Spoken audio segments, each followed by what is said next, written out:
If the price of apple increase 80 to 100 kg, by them what percentage should decrease the consumption of Apple so the expenditure remains constant।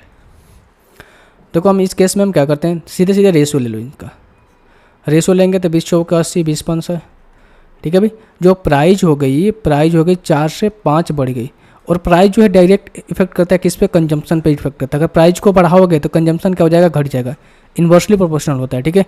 Inversely, जाहिर सी बात है, अगर किसी भी चीज़ के price बढ़ जाएगी तो उसकी कंजम्पशन में कमी आएगी, ठीक है। अगर हमें कॉस्ट कटिंग करना है तो अगर ये और प्राइस डायरेक्टली प्रोपोर्शनल होता है एक्सपेंडिचर के, ठीक है।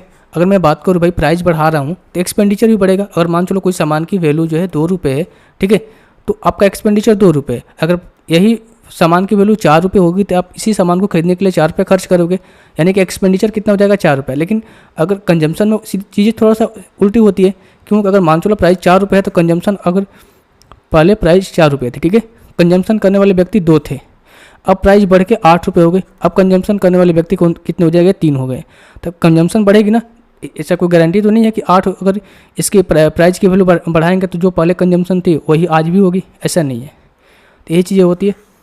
प्राइस जो है डायरेक्टली इफेक्ट करता है किस पर, आपको एक्सपेंडिचर पे इफेक्ट करता है कि आपकी कितने रुपए खर्च हो रहे हैं।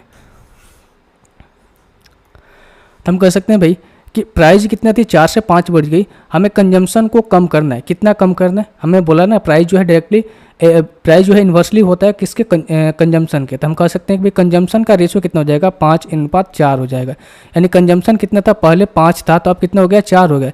कितना कम हो गया भाई, 1 कम हो गया, 1/5 × 100, 1/5 × 100 यानी कितना हो जाएगा, 20%, ठीक है।